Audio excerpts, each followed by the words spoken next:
আসসালামু আলাইকুম। আশা করছি আল্লাহর রহমতে আপনারা সবাই অনেক ভালো আছেন এবং সুস্থ আছেন। তো বন্ধুরা দেখতে পারতেছেন যে অতিরিক্ত জেলা ও দায়রা জজ আদালত এর চাঁদপুর থেকে নতুন নিয়োগ বিজ্ঞপ্তি প্রকাশ করা হয়েছে। তো এটা মূলত একটি সরকারি নিয়োগ বিজ্ঞপ্তি। তো এখানে রয়েছে দেখতে পারতেছেন যে চাঁদপুর জেলার দায়রা জজ আদালতের অধীনে বিভিন্ন আদালতের দপ্তরে নিম্নবর্ণিত শূন্য পদে সরাসরি নিয়োগের নিমিত্তে উল্লেখিত বিবরণিত যোগ্যতা সম্পন্ন বাংলাদেশের নাগরিকের নিকট হতে আবেদন করার জন্য আহ্বান করা যাচ্ছে। তো এখানে দেখতে পারতেছেন ১ নাম্বার যে পদ রয়েছে এটা হচ্ছে স্টেনোগ্রাফার। তো এখানে পদ সংখ্যা ১ জন। বেতন স্কেল ধরেছে ১১,০০০ থেকে ২৬,৫৯০। তো শিক্ষাগত যোগ্যতা অভিজ্ঞতা চেয়েছে স্নাতক বা সমমানের পরীক্ষা উত্তীর্ণ হতে হবে। ষাটলিপিতে সর্বনিম্ন গতি প্রতি মিনিটে ইংরেজিতে ১০০ এবং বাংলায় ৮০ শব্দ। কম্পিউটার টাইপে সর্বনিম্ন গতি প্রতি মিনিটে ইংরেজিতে ৩৫ শব্দ এবং বাংলায় ৩০ শব্দ হতে হবে। সরকার অনুমোদিত প্রতিষ্ঠান হতে ষাটলিপি এবং কম্পিউটার কোর্সে সনদপ্রাপ্ত হতে হবে। তো ২ নম্বর আছে দেখতে পাচ্ছেন স্টেনো টাইপিং। এখানে ৭ জন লোক নিয়োগ করা হবে। এখানে বেতন স্কেল ১০,২০০ থেকে ২৪,৬৮০। এখানে শিক্ষাগত যোগ্যতা স্নাতক বা সমমানের পরীক্ষা উত্তীর্ণ। ষাটলিপিতে সর্বনিম্ন গতি প্রতি মিনিটে ইংরেজিতে ৭০ শব্দ এবং বাংলায় ৪৫ শব্দ। কম্পিউটার টাইপে সর্বনিম্ন গতি প্রতি মিনিটে ইংরেজিতে ৩০ শব্দ এবং বাংলায় ২৫ শব্দ হতে হবে। সরকার অনুমোদিত প্রতিষ্ঠান হতে ষাটলিপি এবং কম্পিউটার কোর্সে সনদপ্রাপ্ত হতে হবে। তো ৩ নম্বর দেখতে পারতেছেন অফিস সহকারী কাম কম্পিউটার অপারেটর। এখানে ১০ জন লোক নিয়োগ করা হবে। এখানে বেতন স্কেল ৯,৩০০ থেকে ২২,৪৯০। শিক্ষাগত যোগ্যতা এইচএসসি বা সমমানের পরীক্ষা উত্তীর্ণ হতে হবে। কম্পিউটার টাইপে সর্বনিম্ন গতি প্রতি মিনিটে ইংরেজিতে ৩০ শব্দ এবং বাংলায় ২০ শব্দের গতি থাকতে হবে। সরকার অনুমোদিত প্রতিষ্ঠান হতে কম্পিউটার কোর্সে সনদপ্রাপ্ত হতে হবে। তো তারপর দেখতে পারতেছেন ৪ নম্বর হচ্ছে লাইব্রেরি সহকারী। এখানে ১ জন লোক নিয়োগ করা হবে। বেতন স্কেল ৯,৩০০ থেকে ২২,৪৯০।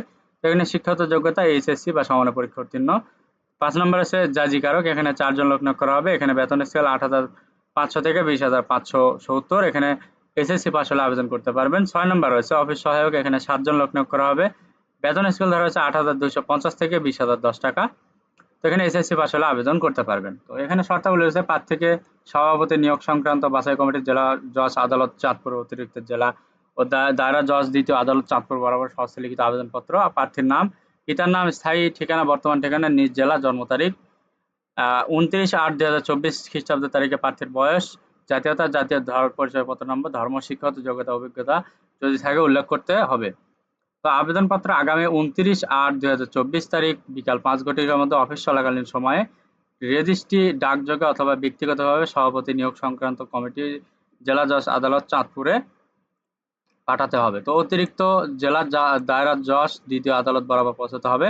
উক্ত তারিখের পর কোনো প্রকার আবেদন গ্রহণ করা হবে না। তো ২৯/৮/২০২৪ তারিখে প্রার্থীর বয়স ১৮ থেকে ৩০ বছর হতে হবে। বয়সের ক্ষেত্রে কোনো হলফনামা গ্রহণযোগ্য হবে না। তা আবেদনপত্রের সাথে নিম্নবর্ণিত কাগজপত্র সংযুক্ত করতে হবে, যেমন প্রথম শ্রেণীর গ্যাজেটেড কর্মকর্তা কর্তৃক সত্যায়িত শিক্ষাগত যোগ্যতা সনদপত্রের অনুলিপি, প্রথম শ্রেণীর গ্যাজেটেড কর্মকর্তা কর্তৃক সত্যায়িত ষাটলিপি, কম্পিউটার কোর্সের সনদপত্র অনুলিপি, প্রথম শ্রেণীর গ্যাজেটেড কর্মকর্তা কর্তৃক সত্যায়িত সদ্য তোলা ৩ কপি পাসপোর্ট সাইজের রঙিন ছবি, প্রথম শ্রেণীর গ্যাজেটেড কর্মকর্তা কর্তৃক প্রদত্ত চারিত্রিক সনদপত্র, স্থায়ী সিটি কর্পোরেশন, পৌরসভার মেয়র, ওয়ার্ড কাউন্সিলর, ইউনিয়ন পরিষদের চেয়ারম্যান প্রদত্ত নাগরিকত্ব সনদপত্রের অনুলিপি, প্রথম শ্রেণীর গ্যাজেটেড কর্মকর্তা কর্তৃক সত্যায়িত জাতীয় পরিচয়পত্র ও জন্ম নিবন্ধন সনদপত্রের সত্যায়িত অনুলিপি, প্রার্থীর সঠিক নাম, ঠিকানা সহ ২০ টাকা অব্যবহৃত ডাক টিকিট সম্বলিত ৯.৫ গুণন ৪.৫ ইঞ্চি মাপের একটি ফেরত খাম, A4 সাইজের ৮০ গ্রাম অফসেট সাদা কাগজ ২০টি। পরীক্ষার ফি বাবদ ১ ও ২ নং পদের জন্য ২০০ টাকা এবং ৩ থেকে ৬ নং পদের জন্য ১০০ টাকা। বাংলাদেশ সোনালী ব্যাংক লিমিটেড এর ট্রেজারি চালানের মাধ্যমে এর যার নাম্বার এত কোডে জমা করতে হবে। চালানের মূল কপি আবেদনপত্রের সাথে সংযুক্ত করতে হবে। চাকরিরত প্রার্থীকে অবশ্যই যথাযথ কর্তৃপক্ষের মাধ্যমে আবেদন করতে হবে। ত্রুটিপূর্ণ আবেদনপত্র বাতিল বলে গণ্য হবে। প্রার্থীদের লিখিত পরীক্ষার তারিখ, সময় ও স্থানের প্রবেশপত্রের মাধ্যমে জানানো হবে। মৌখিক পরীক্ষায় অংশগ্রহণের সময় প্রার্থীকে অবশ্যই শিক্ষাগত যোগ্যতা অন্যান্য সকল সনদের মূল কপি প্রদর্শন করতে হবে। পরীক্ষায় অংশগ্রহণের জন্য কোনো প্রকার টিএডি প্রদান করা হবে না। খামের উপরে অবশ্যই পদের নাম ও নিজ জেলা স্পষ্ট আকারে উল্লেখ করতে হবে। বিজ্ঞপ্তির পদের সংখ্যা প্রয়োজন কম বেশি করা এবং সেই বিজ্ঞপ্তি আংশিক ও সম্পূর্ণ বাতিল করার ক্ষমতা সংরক্ষণ করে। প্রচলিত নিয়োগ বিধি, কোটা সংক্রান্ত সরকার এবং বাংলাদেশ সুপ্রিম কোর্টের বিধি আদেশ আনুষ্ঠানিকতা যথাযথভাবে অনুসরণ করা হবে। ছবি, প্রয়োজনীয় কাগজপত্র সত্যায়নের ক্ষেত্রে সত্যায়নকারী কর্মকর্তার নাম সহ সিল ব্যবহৃত করতে হবে। নিয়োগ সংক্রান্ত কোনো বিষয়ে কোনো সিদ্ধান্ত চূড়ান্ত বলে গণ্য হবে না।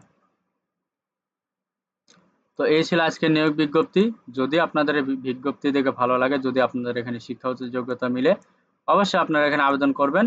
এখানে বাংলাদেশের সকল জেলা থেকে আবেদন করতে পারবেন, ছেলে-মেয়ে উভয় প্রার্থী আবেদন করতে পারবেন। তো এখানে দেখতেই পারতেছেন যে আবেদনের শেষ সময়সীমা এখানে দেওয়া রয়েছে 29/8/2024 তারিখ। তো এই সময়ের ভেতরে আপনাদের সরাসরি ডাকযোগে আবেদন করতে হবে। তো এখানে আপনার দেখতে পারতেছেন কি, কি কাগজপত্র লাগবে, এই সকল আপনার স্বহস্তে লিখে জমা দিতে হবে, ডাকযোগে প্রেরণ করতে হবে 29/8/2024 তারিখের ভিতরে। তো বন্ধুরা, যদি ভিডিওটি ভালো লাগে, যদি ভিডিওটি দেখে উপকৃত হতে পারেন, অবশ্যই লাইক, কমেন্ট এবং শেয়ার করবেন। পাশাপাশি আমার ইউটিউব চ্যানেল আনলিমিটেড জব ইনফোভিডি চ্যানেলটি অবশ্যই সাবস্ক্রাইব করে রাখবেন এরকম নিত্য নতুন নিয়োগ বিজ্ঞপ্তি পেতে। তো সবার জন্য অনেক অনেক শুভকামনা। সবাই ভালো থাকবেন, সুস্থ থাকবেন। আল্লাহ হাফেজ। দেখা হচ্ছে নতুন কোনো ভিডিওতে।